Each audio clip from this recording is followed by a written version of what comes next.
Maka siapapun di antara kita yang ingin menjadi umat yang terbaik, lakukan yang dilakukan para sahabat radhiyallahu anhu ajma'in. Beramar ma'ruf dan nahi mungkarlah, dan berimanlah kepada Allah Subhanahu wa ta'ala.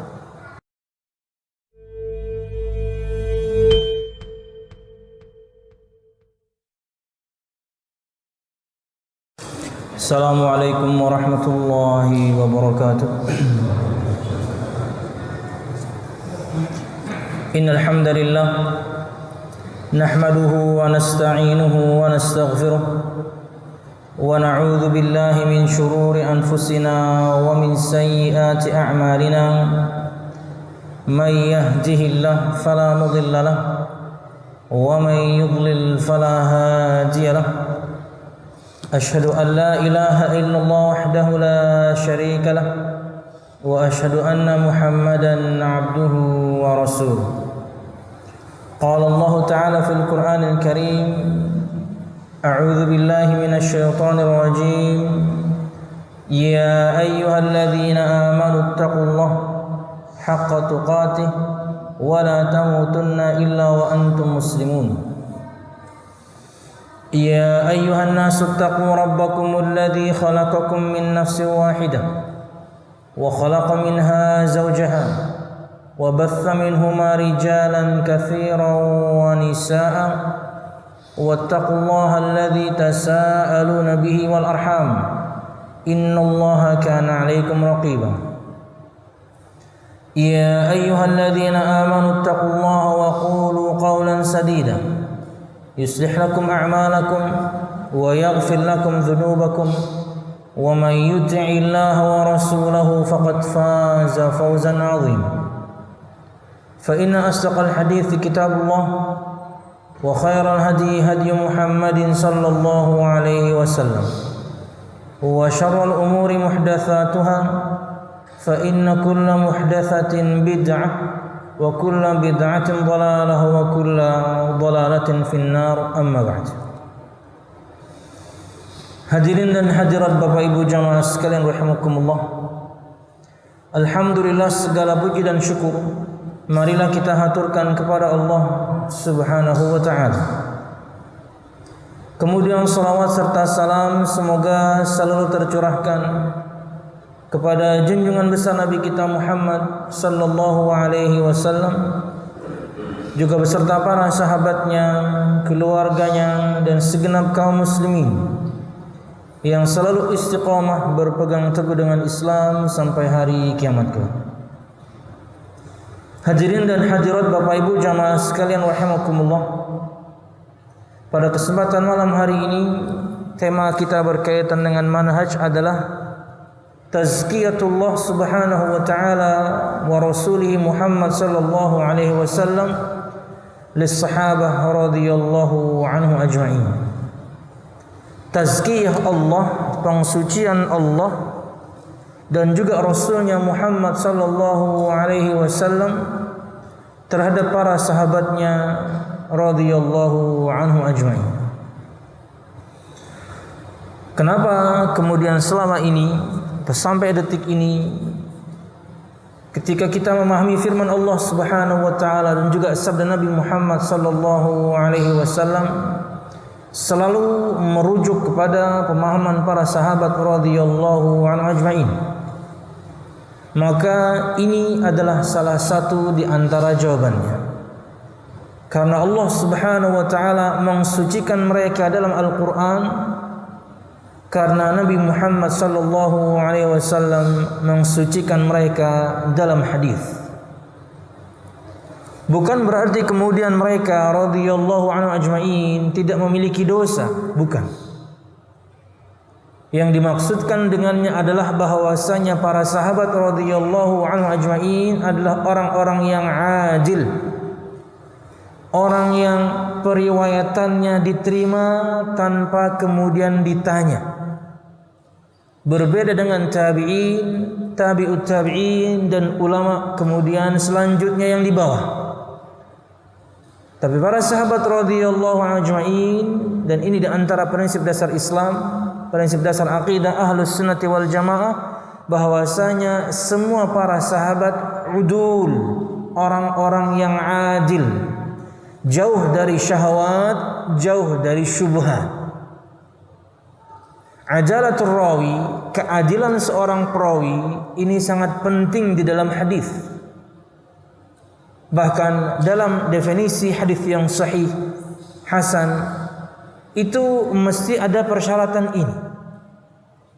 Bahwasanya perawi hadis yang sahih di antara sifat yang harus dia miliki, perawi hadis yang hasan di antara sifat yang harus dia miliki adalah orangnya adil, jauh dari syahwat, segala sesuatu yang berkaitan dengan mulut dan kemaluan, dan juga jauh dari syubhat, lebih kepada pemikiran-pemikiran yang menyimpang.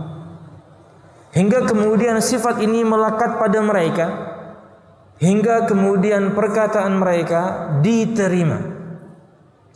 Berkaitan dengan generasi yang selanjutnya seperti para tabi'in dan tabi'ut tabi'in, ini harus dipertanyakan. Dan biasanya keadilan seorang perawi di bawah para sahabat itu harus dinilai dari para ulama yang sezaman dengan mereka. Bagaimana orang ini dalam kesehariannya? Apakah dia orang yang terpercaya? Apakah dia orang yang jujur?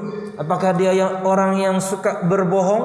Apakah dia orang yang tidak berbohong tapi melakukan khawarimul muru'ah, perkara-perkara yang bisa mengurangi muru'ahnya, kewibawaannya sebagai seorang perawi. Ulun sering menyampaikan sebuah contoh bahwasanya menurut urf, kebiasaan masyarakat kita, akan sangat aib ketika seorang ustaz lari pagi pakai celana pendek. Orang biasa melakukannya biasa, tapi seorang ustaz atau dai atau mubalik melakukannya itu aib. Padahal tentunya yakni ada perbedaan di kalangan para ulama batasan aurat seorang laki-laki. Perut sampai lutut, pusar sampai lutut, lututnya enggak masuk. Ada yang kemudian menyebutkan yakni hanya kemaluannya saja. Khilaf di kalangan para ulama. Tapi uruf masyarakat kita, coba itu terlihat pada diri seorang ustaz atau seorang dai, atau mudahnya gini deh, seorang ustaz atau dai kesana kemari enggak pakai helm. Itu aib. Di mana ketika orang lain kemudian melakukannya biasa. Tapi kalau yang melakukannya ustaz, kemudian panutan, dia menjadi panutan orang, melakukan hal-hal yang mungkin di masyarakat itu remeh, dia enggak. Dalam perawi itu juga bisa menghilangkan kepercayaan orang untuk mengambil riwayatnya. Kenapa? Karena dia melakukan perbuatan-perbuatan khawarimul muru'ah, hal-hal yang bisa mengurangi kewibawaannya sebagai seorang rawi. Jadi ini makna mudah untuk keadilan seorang perawi. Dan para sahabat tidak perlu dipertanyakan tentang itunya. Prinsip dasar akidah Islam, akidah Ahlus Sunnah wal Jamaah, kullu sahabah udul. Semua para sahabat orang-orang yang adil. Tapi kalau periwayatan dari generasi setelah mereka, itulah yang dipertanyakan. Dan biasanya berkaitan dengan jarh wa ta'dil, bahwasanya orang ini layak diambil perkataannya, orang ini tidak layak diambil perkataannya. Para ulama di generasinya lah yang menceritakan. Dan ini bukan ghibah, ini pengecualian. Dalam periwayatan hadis, ketika seorang ditanya tentang bagaimana fulan, dia akan mengatakan apa adanya. Karena ini berkaitan dengan meriwayatkan sabda Nabi Muhammad sallallahu alaihi wasallam. Fulan bagaimana? Anda jangan mengambil hadis darinya. Kenapa? Dia suka berdusta. Orangnya enggak ada padahal. Tapi ini berkaitan dengan periwayatan sabda Nabi Muhammad sallallahu alaihi wasallam. Sangat teliti para ulama, dan ini di antara keistimewaan akidah Islam, akidah Ahlus Sunnah wal Jamaah, di mana sanad periwayatannya nyambung sampai Rasulullah sallallahu alaihi wasallam. Cuman mereka sangat teliti. Hingga kemudian kita dapatkan hadis yang dikeluarkan Imam Bukhari, Muslim, Abu Dawud, Tirmidzi, Nasai. Kalau sudah Bukhari, Muslim, tenang sudah hati ini. Karena persyaratan yang mereka buat tanpa mereka tulis, persyaratan yang mereka buat ini terlihat dari praktek mereka, Bukhari Muslim. Bahwasanya di antara persyaratan Imam Bukhari sebelum meriwayatkan hadis dari gurunya, dari guru ke gurunya, dari gurunya lagi sampai ke Nabi Muhammad SAW, itu ada dua. Yang pertama sezaman, yang kedua ketemu. Berat persyaratan yang Imam Bukhari buat. Bahwasanya gurunya kepada guru yang ada di atasnya itu harus sezaman, dan yang kedua ketemu. Hingga kemudian baru hadis Nabi Muhammad dia riwayatkan. Beda dengan Imam Muslim. Ini pun tidak beliau tulis, tapi terlihat dari praktek beliau meriwayatkan hadis bahwasanya beliau yang penting sezaman dan ada kemungkinan bertemu. Satu perawi di Banjarmasin misalnya, perawi yang lain kemudian di Surabaya, kemungkinan bertemu bisa. Kenapa? Safar. Ada yang bisa jadi kemudian kemungkinan bertemunya sangat jauh. Satu di Banjarmasin, satunya kemudian di negeri yang sangat jauh. Kemungkinan bertemunya di zaman itu lemah. Kalau sudah Bukhari Muslim, makanya di antara cara mengetahui hadis itu sahih atau tidak, satu yang paling mudah untuk kita orang yang awam, dikeluarkan oleh Imam Bukhari atau Imam Muslim, selesai sudah. Karena berat persyaratan yang mereka buat hingga mereka torehkan sabda Nabi Muhammad sallallahu alaihi wasallam. Walaupun tentunya kita sayangkan ketentraman hati ini, kenyamanan hati ini ketika mendapatkan sebuah periwayatan Bukhari Muslim dimanfaatkan oleh orang-orang yang tidak bertanggung jawab pastinya. Mereka bikin tulisan, mereka broadcast tulisannya, kemudian mereka cantumkan, mencatut rawahu Bukhari, riwayat Imam Bukhari, hadis riwayat Imam Muslim. Subhanallah. Tapi wajar ya, orang-orang yang demikian terkadang Allah saja dicatut sama dia. Apalagi hanya nama Imam Bukhari Muslim, apalagi hanya nama Nabi Muhammad. Hadis qudsi dia bikin. Di mana level tertinggi hadis itu adalah hadis qudsi. Nabi Muhammad riwayatkan langsung dari Allah Subhanahu wa taala tanpa perantara Jibril. Subhanallah. Orang-orang yang biasa kemudian berdusta atas nama Allah, maka berdusta atas Nabi Muhammad kecil. Apalagi berdusta atas nama Imam Bukhari atau Imam Muslim. Tapi subhanallah ya, para ulama untuk zaman sekarang misalnya, para asatidzah, para ahli ilmu juga tidak tinggal diam, karena segala sesuatunya bisa di cross check. Anda berdusta atas nama Nabi Muhammad SAW, maka mudah sekali di cross check keabsahannya. Bisa jadi sejak pertama Anda tidak ilmiah, hormat orang kemudian sudah berkurang sejak awal. Anda menyampaikan sabda Nabi Muhammad SAW langsung dalam sabdanya, langsung dengan terjemahan bahasa Indonesianya. Sahabatnya tidak Anda sebutkan, matan sabda Nabi Muhammad dalam bahasa Arab tidak Anda sebutkan, perawi di karangan para ulama tidak Anda sebutkan, tidak ilmiah sejak awal. Karena inilah unsur hadis Nabi Muhammad SAW. Perawi dari kalangan sahabat, matan redaksi bahasa Arab sabda Nabi Muhammad SAW-nya, dan ulama yang mengeluarkannya. Siapa? Bukhari, Muslim, Abu Dawud, Tirmidzi, siapa? Salah satu di antara tiga ini dia sebutkan, maka bisa kita katakan ilmiah karena bisa dicari. Ketika orang yang menyampaikan sabda Nabi Muhammad hanya dalam terjemahan bahasa Indonesia, tapi kemudian dia menyebutkan sahabat yang meriwayatkannya, bisa dicari di kitab-kitab mu'jam, kitab hadis yang diurutkan berdasarkan abjadiyah nama sahabatnya. Dia mengeluarkan misalnya dari Abdullah bin Abbas, udah dari huruf ain bisa dicari Abdullah bin Abbas, apa saja riwayatnya ketemu. Atau yang kedua, sahabatnya tidak dia sebutkan, tapi dia sebutkan matan redaksi bahasa Arab sabda Nabi Muhammad sallallahu alaihi wasallam, maka mudah dicarinya. Karena setiap sabda Nabi Muhammad mesti ada kalimat gharibah, ada kata yang gharib, aneh, unik dalam setiap sabda Nabi Muhammad SAW. Dari kata itulah kemudian diambil dengan teknologi sekarang, apalagi pakai komputer, ketik kata yang gharib itu, keluar semua rujukannya. Sahabat fulan yang mengeluarkan, ulama fulan, sahabat fulan yang meriwayatkan, ulama fulan yang mengeluarkan dari kata. Makanya ada kitab-kitab Al-Mu'jam Al-Mufahras, pencarian hadis lewat kata. Oke, dia sampaikan sabda Nabi Muhammad SAW dalam bahasa Indonesia. Sahabatnya tidak dia sebutkan, tapi dia sebutkan riwayat Imam Tirmidzi. Langsung bisa dirujuk ke Imam Tirmidzi. Tapi kalau los gitu doang, Nabi bersabda bla bla bla, dari pertama sudah tidak ilmiah. Kita tidak katakan kemudian hadisnya lemah apalagi palsu. Anda menyampaikan ilmu dari Nabi Muhammad, di mana para ulama zaman dahulu berhati-hati menulisnya, dan Anda menyampaikannya begitu saja. Lihat para asatidzah kita dengan website mereka masing-masing, tiga-tiganya ini ada. Tiga-tiganya ini mereka cantumkan.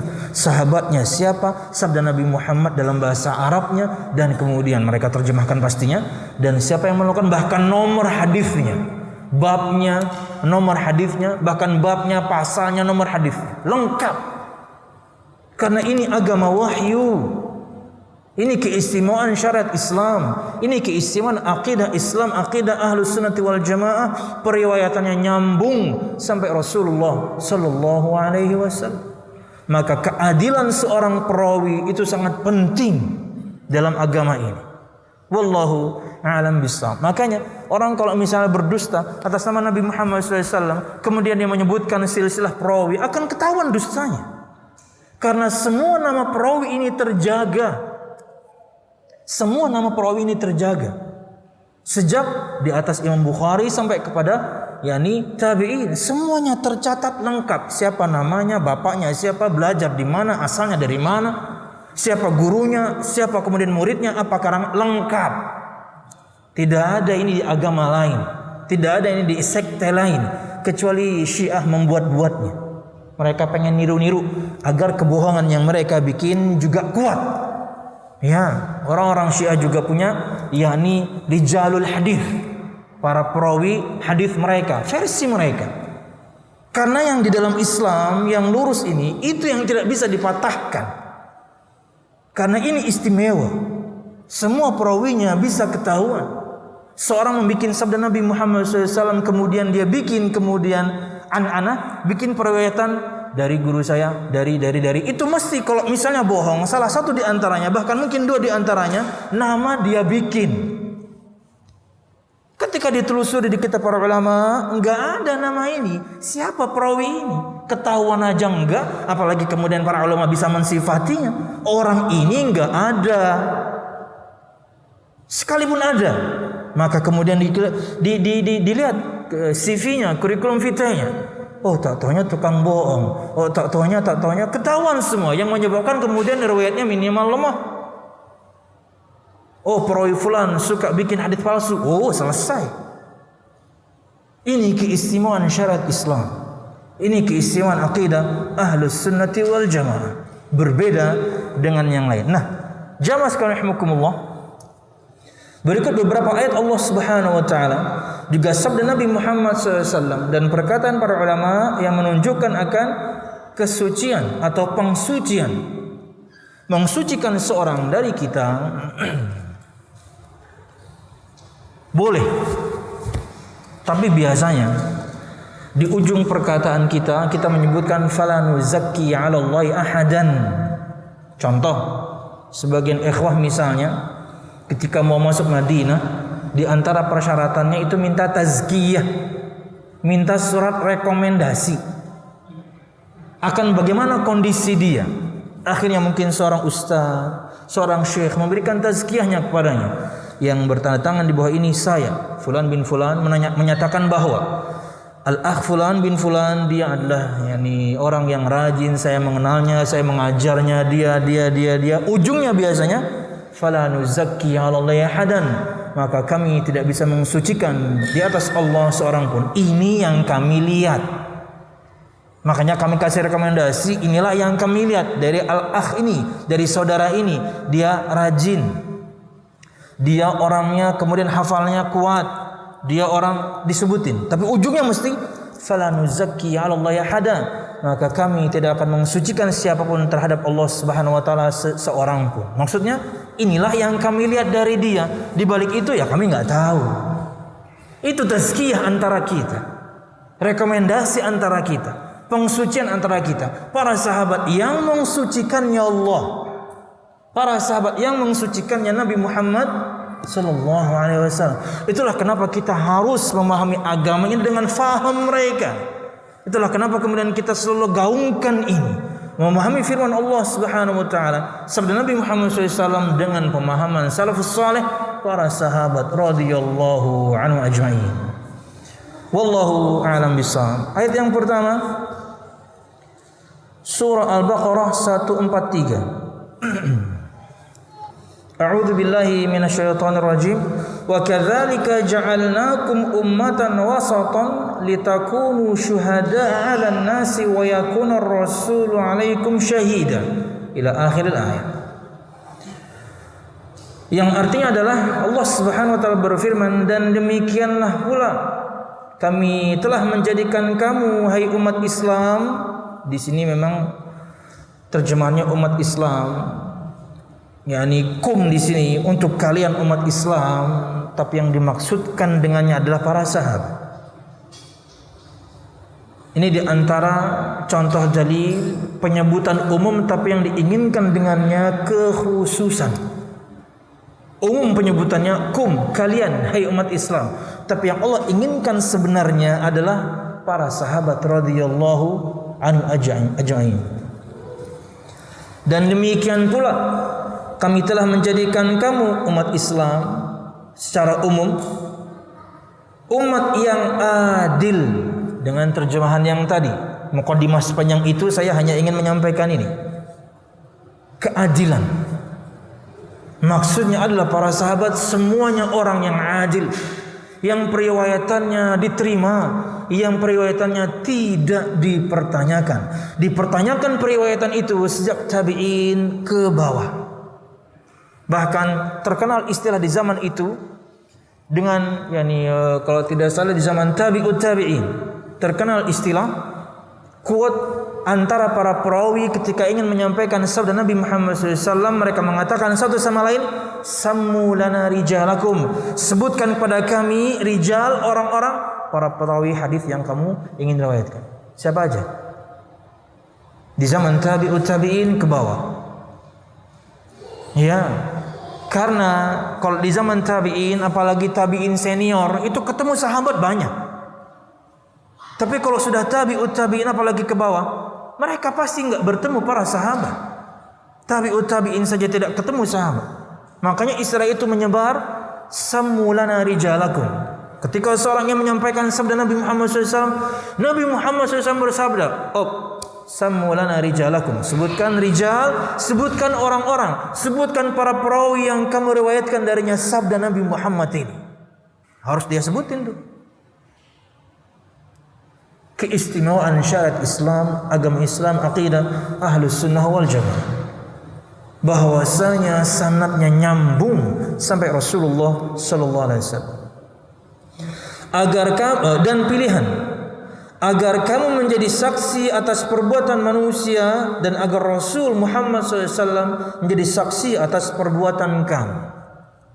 Makanya di antara keutamaan umat ini secara umum, bahwasanya kita menjadi saksi akan benarnya dakwah Nabi Nuh. Dakwah Nabi Nuh, Rasul pertama, ribuan tahun mungkin sebelum Nabi Musa alaihissalam. Dan kita tahu ceritanya di surah Nuh. Begitu lamanya dia berdakwah, 950 tahun. Dan umatnya yang mengikutinya enggak sampai 100 orang. Di hari kiamat, kata Nabi Muhammad SAW, riwayat Imam Bukhari. Ingat, saya akan sebutkan terjemahan bahasa Indonesia. Saya lupa kemudian siapa sahabat yang meriwayatkan, tapi saya sebutkan Imam Bukhari. Keilmiahan minimal yang saya bisa berikan, bahwasanya akan dihadapkan umat Nabi Nuh alaihissalam, dikonfrontir dengan Nabi Nuh alaihissalam. Bahwasanya ditanya kepada Nabi Nuh, apakah kamu sudah menyampaikan risalahku? Sudah. Ditanyakan kepada umatnya, betulkah orang ini Nuh alaihissalam telah menyampaikan risalahku kepada kalian? Enggak ada. Kurang ajar enggak? 950 tahun berdakwah bilangnya enggak ada. Wahai Nuh, siapa yang bisa menjadi saksimu bahwasanya kamu telah menyampaikan risalahku? Muhammad dan umatnya akan bersaksi untuk saya. Bayangkan. Jangankan Nabi Muhammad, di atas Nabi Musa aja ribuan tahun mungkin Nabi Nuh itu. Tapi keutamaan umat ini bisa menjadi saksi akan benarnya dakwah Nabi Nuh alaihissalam. Kita tahu dari firman Allah, kita tahu dari sabda Nabi Muhammad sallallahu alaihi wasallam. Hebatnya umat ini, bukan umat-umat yang lain yang kemudian Nabi Nuh sebutkan, bukan Musa dan umatnya, bukan Isa dan umatnya, Muhammad dan umatnya akan bersaksi untuk saya. Hebatnya dan di antara keutamaan umat ini, umat Islam, dan Anda patut berbangga menjadi umat Nabi Muhammad. Anda patut bersyukur menjadi umat Nabi Muhammad. Anda dilahirkan di umat Nabi Muhammad, walaupun kita sangat jauh dari Nabi Muhammad SAW. Cuman kebahagiaan itu jangan dicoreng dengan melakukan perbuatan-perbuatan Nabi Muhammad nggak pernah ajarkan. Kita sudah mulia menjadi umat Nabi Muhammad SAW. Umat yang pertama kali masuk surga dibandingkan semua umat kita. Sepertiga lebih penduduk surga itu kita. Mulia sekali umat Nabi Muhammad ini, karena nabinya juga nabi yang paling mulia, makhluk paling mulia bahkan.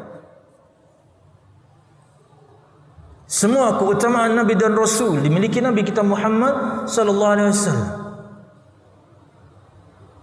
Tapi terkadang kitanya sama Nabi Muhammadnya kurang ajar. Allah muliakan kita, Allah lahirkan kita, Allah hidupkan dengan melahirkan kita dari perut-perut ibu kita dulu. Menjadi umat Nabi Muhammad itu sebuah kebanggaan. Maka cintai beliau, muliakan beliau dengan bertakwa kepada Allah sesuai dengan tuntunan beliau, bukan malah bikin-bikin. Dan kemudian dengan klaim-klaim tertentu, kami cinta Rasul, kami menyanjung Rasul, tapi praktek sehari-harinya tidak menunjukkan hal tersebut. Jadi cuman osong komong ya. Apa itu osong komong? Omong kosong. Saya ulang.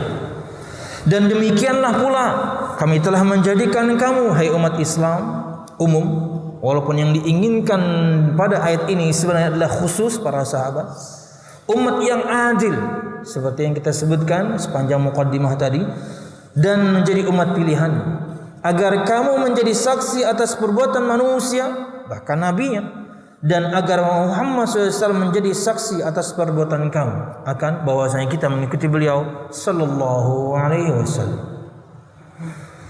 Bapak Ibu jamaah sekalian rahimakumullah, qala sallallahu alaihi wasallam wal wastu al adlu. Dalam riwayat Imam Bukhari, Nabi Muhammad SAW menerangkan tentang firman Allah ini, karena di antara cara menafsirkan ayat Al-Quran ditafsirkan dengan ayat yang lain. Ayat Al-Quran ditafsirkan dengan sabda Nabi Muhammad sallallahu alaihi wasallam. Dan ketika menyebutkan firman Allah ini, kata Nabi Muhammad SAW, wal wastu al adlu, umatan wasata, umat pertengahan, umat tengah-tengah, maksud beliau umat yang adil. Umum ini untuk para sahabat, tapi maksudnya umum ini untuk umat Islam, tapi maksudnya adalah khusus untuk para sahabat orang-orang yang adil, periwayatannya semuanya diterima dan tidak meragukan sedikit pun tentang para sahabat radhiyallahu anhum ajma'in. 2 Surah Ali Imran ayat 110. Allah Subhanahu wa taala berfirman, kuntum khayra ummatin ukhrijat linnas ta'muruna bil ma'ruf ila akhir ayat. Kalian sama seperti ayat sebelumnya. Bahkan kata para ulama, inti Al-Quran itu khitabnya sebenarnya untuk para sahabat. Iya kan? Khitab Al-Quran itu diturunkan untuk para sahabat waktu itu. Walaupun tentunya yakni manfaat untuk semua umat Islam. Tapi perhatikan, intinya waktu itu para sahabat, bahkan karena sebagian para sahabat ayat itu turun. Kuntum khairu ummatin ukhrijat linnas, kalian adalah sebaik-baik umat yang dikeluarkan untuk manusia. Kalian di sini umat Islam. Tapi kata Imam Ibnu Katsir, maknanya pun bisa dikerucutkan sama seperti ayat sebelumnya. ayat penyebutannya umum, wa urida bil khusus, dan diinginkan dengannya kekhususan. Maksudnya para sahabat kala itu. Kalian adalah umat terbaik yang dikeluarkan untuk manusia. Menemani Nabi Muhammad sallallahu alaihi wasallam, menopang dakwah Nabi Muhammad sallallahu alaihi wasallam. Allah Subhanahu wa taala berfirman, Ali Imran 110, kuntum khaira ummatin ukhrijat linnas ta'muruna bil ma'ruf wa tanhauna 'anil munkari wa tu'minuna billah. Yang artinya adalah kamu umat Islam adalah umat terbaik yang dilahirkan untuk manusia. Kenapa? Karena kamu menyuruh berbuat yang ma'ruf dan mencegah dari yang mungkar dan beriman kepada Allah Subhanahu wa taala. Jika dimaknai secara umum maka ini umat Islam, jika dimaknai secara khusus maka ini adalah para sahabat. Dan itulah yang diinginkan di ayat ini, yaitu para sahabat. Maka siapapun di antara kita yang ingin menjadi umat yang terbaik, lakukan yang dilakukan para sahabat radhiyallahu anhu ajma'in. Beramar ma'ruf dan nahi mungkarlah, dan berimanlah kepada Allah Subhanahu wa taala. Walaupun terkadang berat, bahkan sangat berat beramar ma'ruf nahi mungkar di keluarga sendiri. Terkadang banyak gak nyamannya mendakwahi pasangan, banyak gak nyamannya mendakwahi anak, banyak gak nyamannya mendakwahi orang tua, paman dan bibi. Padahal kita tahu mereka salah. Berdakwahlah, karena berdakwah kepada keluarga itu memang yang paling berat. Berdakwah kepada orang lain gampang, jarang ketemu. Nah, kita aja jarang ketemu. Pian mau dengerin syukur, nggak dengerin nggak ada masalah. Pian mau ikut kajian, alhamdulillah. Pian nggak ikut kajian, bodoh amat. Nggak rugi saya, iya kan? Karena kita jarang ketemu. Sama abah sering ketemu, sama paman bibi sering ketemu, sama saudara sering ketemu, istri ketemu terus, anak apalagi. Tapi kita tidak bisa menyampaikan dakwah yang benar ini kepada orang terdekat, sakit. Ya, tapi ketika kita sudah berdakwah, kita sudah menyampaikan dan mereka faham, tugas kita selesai. Lakukanlah itu minimal. Tentunya ilmui apa yang Anda akan dakwahkan. Bikin skala prioritas apa yang harus Anda dakwahkan lebih dulu. Saya mau bahas syiriknya bapak saya atau rokok bapak saya ini. Syirik yang kita bahas dulu. Saya mau bahas salat ibu saya dulu apa dia enggak berjilbab dulu nih? Salat dulu. Bikin skala prioritas ketika Anda berdakwah. Timing, cari pengwaktuan yang tepat ketika berdakwah. Mereka lagi senang, lagi gembira atau minimal lagi santai, dakwah masuk. Jangan ketika mereka sedang marah atau kondisi enggak nyaman Anda masuk, susah. Apalagi Anda mendakwahi orang tua akan kesalahan mereka dan dia, abah misalnya, dia sedang ngasah pisau. Waduh. Atau dia sedang bersihin yakni selongsongnya senapan. Bah, nang pian gawe itu bid'ah atau kada? Abahnya lagi bersih selongsong senapan. Iya karena bah, jar ustaz ulun gitu. Oh siapa? Ustaz Herul tuh bang jar. Oh, udah tembak nyolong sini juga jar. Karena lagi bersihin senapan. Timingnya nggak tepat. 4. Hiasi dengan perkataan yang lembut. Karena kita lembut saja sangat mungkin ditolak. Lembut sangat mungkin ditolak, apalagi Anda kasar. Pian nih bahaya umur jatuh. Pak syirik gawian pian tuh kada belajar kamu mulai bahari. Langsung besok-besoknya bapak pian, abah pian langsung kecapil, dihapusnya nama pian dari kartu keluarga. Anak laknat ini jar. Jadi kenapa bapak pian hapus anak pian nih? Laknat anak ini jar. Nah, pian. Karena kata-kata enggak lembut. Yang terakhir, bahkan mungkin yang pertama sebenarnya doa. 5 tips dakwah. Khususnya kepada keluarga, doa. Berdoalah. Hanya Allah Subhanahu wa taala yang bisa melunakkan hati mereka. Tugas kita hanya menyampaikan sampai mereka faham, tugas kita selesai. Artinya 5 ini sudah kita lakukan, beban kita sudah turun. Beban sudah kita turunkan dari pundak. Wallahu a'lam bishawab. Amar ma'ruf nahi munkar dan juga beriman kepada Allah.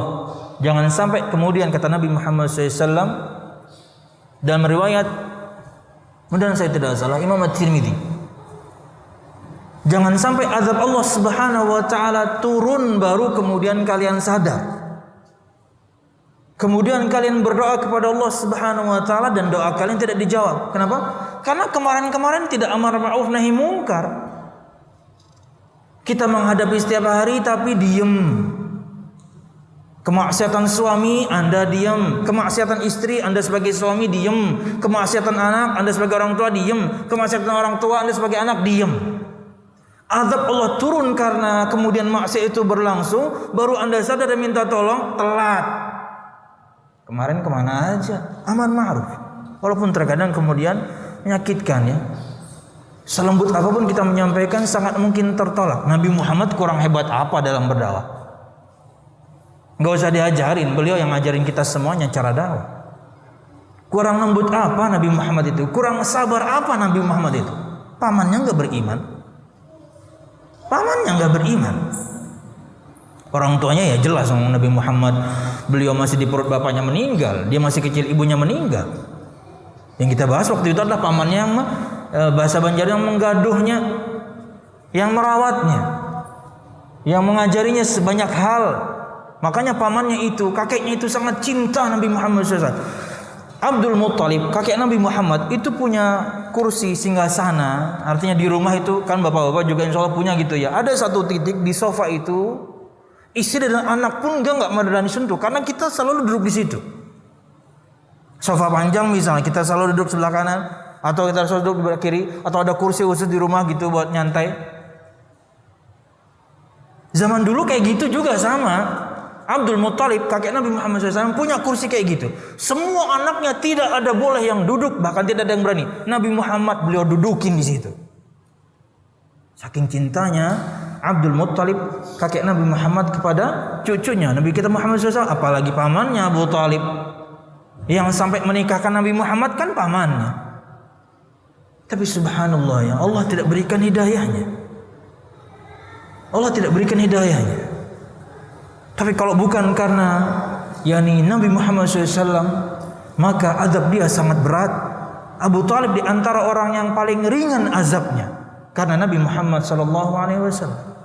Syafaat Nabi Muhammad kepada Abu Talib itu ya khusus karena syafaat orang yang beriman tidak berpengaruh kepada orang yang tidak beriman. Itu hukum asalnya. Pertolongan orang yang beriman tidak bermanfaat syafaatnya untuk yang tidak beriman. Pengecualian Nabi Muhammad kepada pamannya khusus.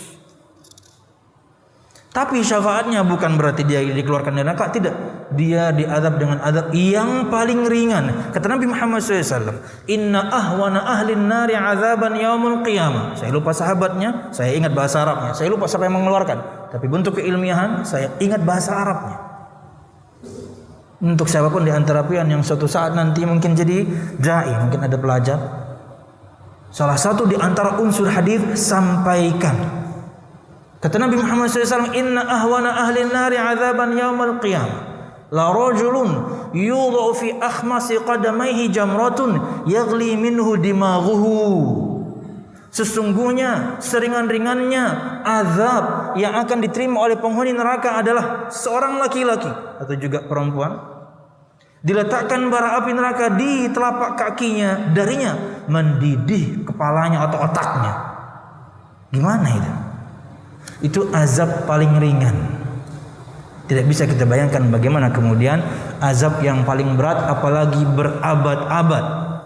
Labithina fiha ahqaba, firman Allah Subhanahu wa taala kepada orang-orang kafir dan orang-orang yang basicnya beriman tapi kemudian kayak orang kafir, semua kemaksiatan dia lakukan. Ancaman Allah ini berlaku.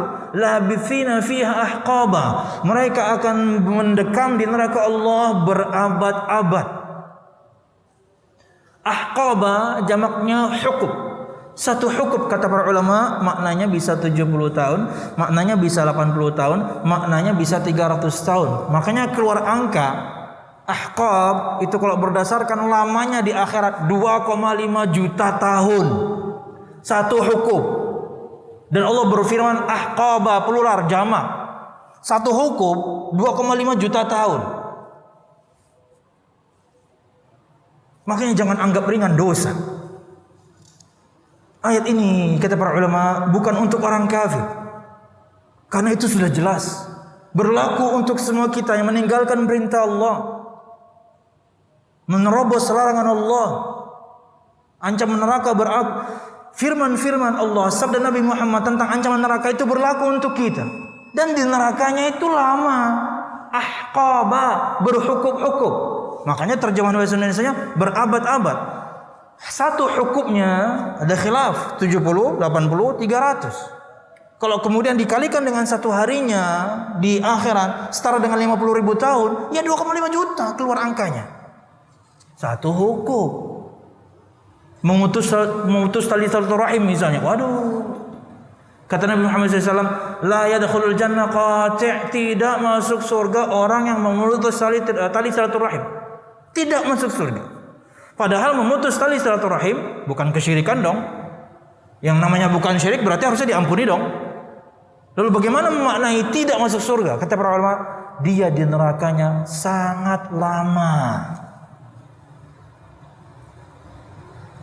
Apalagi kemudian yang kita putus itu orang tua, bapak ibu, kawan garing bidang laju benar mendatangi, membawakan makanan pulang. Semalam kadai. Kawan masuk rumah sakit, serangan jantung, dibawakan pagi-pagi ke tempat kandangan. Nyawa semalam lah pas sudah sehat kada ada menjulungi ya. Pas sudah sakit jantung ke tempat kandangannya julungi ya. Kayak apa makannya ya. Kada apa makannya ya. Makan buahnya selajur na mati. Teman sakit cepat kita, orang tua sakit entar. Gimana? Lalu kemudian ingin hidup ini atau ingin kehidupan ini lancar gitu ya, rezeki lancar gitu ya sama orang tua, kemudian kita durhaka. Ya apalagi yang tadi anak laknat, gimana? Subhanallah. Lanjut sedikit ya. Lu nawas dia ke kadak sini ya lo sampai jam-jam 10 kah ya kalau ada apa-apa. Dikit lagi lah. Jarang-jarang ke sini. Di miss saja belum kajian, sini kajian datang loh, karena memang kita masih di sana PPKM ya.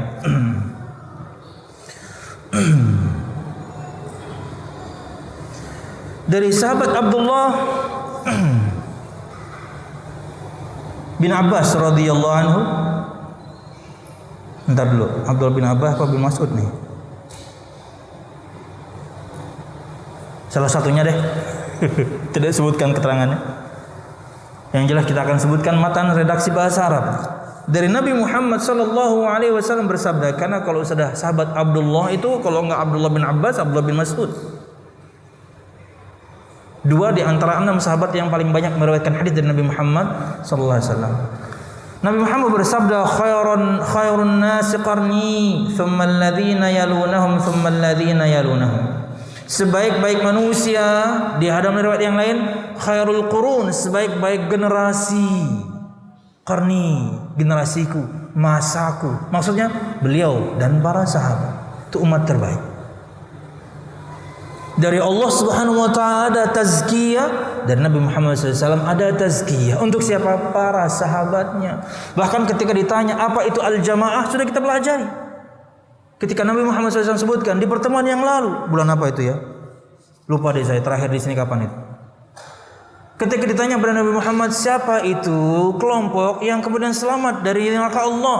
Di mana 72 ancaman neraka, satu selamat. Kata Nabi Muhammad, al-jamaah. Di hadis yang lain keterangan jamaah itu, ma ana alaihi wa ashabi, yang aku dan para sahabatku berjalan di atasnya, itulah jamaatul muslimin.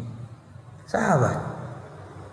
Wallahu a'lam bishawab. Kemudian yang selanjutnya tabi'in, kemudian yang selanjutnya tabi'ut tabi'in. Kita tutup dengan perkataan Imam Al-Khatib Al-Baghdadi, kata beliau, wa qala Al-Khatib Al-Baghdadi, babu ma jaa fi ta'dilillahi wa rasulihi lis-sahabah wa annahu la yuhtaju ila su'alin anhum wa innama yajibu fi man dunahum. Ikhwah, Bapak Ibu jamaah sekalian rahimakumullah, para ulama khususnya ulama hadis atau ulama fikih atau ulama usul juga biasanya di dalam kitab-kitab mereka, kalau mereka menyebutkan satu bab, itu mesti prinsip dia. Ketika dia bikin satu bab, bab A, B, C, D, itu menunjukkan prinsipnya. Prinsip akidah Ahlussunnah wal Jamaah, tapi dengan bahasa dia. Jadi kalau misalnya ingin mengetahui pendapat Imam Bukhari tentang A, Imam Muslim tentang B, judul babnya itu menunjukkan yang dia yakini. Baru kemudian firman Allah dia sampaikan keterangannya, sabda Nabi Muhammad dia sampaikan keterangannya.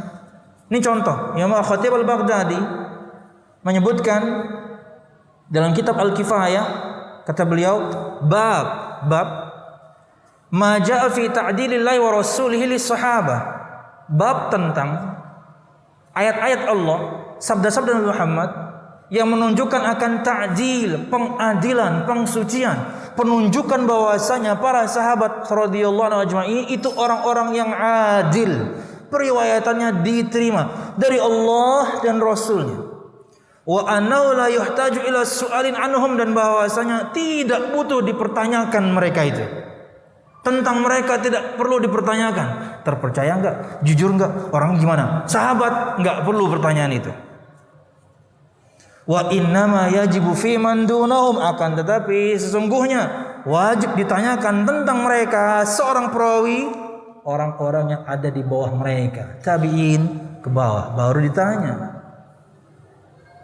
Keterangan sedikit. Kullu haditsin ittasala isnaduhu baina man rawahu wa baina an-nabi sallallahu alaihi wasallam lam yalzamil 'amalu bihi illa ba'da thubuti adalati rijalihi wa yajibu an-nadharu fi ahwalihim siwa as-sahabi alladhi rafa'ahu ila Rasulillah sallallahu alaihi wasallam lianna adalata as-sahaba thabitatun ma'lumatun bita'dillahi lahum wa ikhbarihi an taharatihim wa ikhtiyarihi lahum fi nassil Qur'an.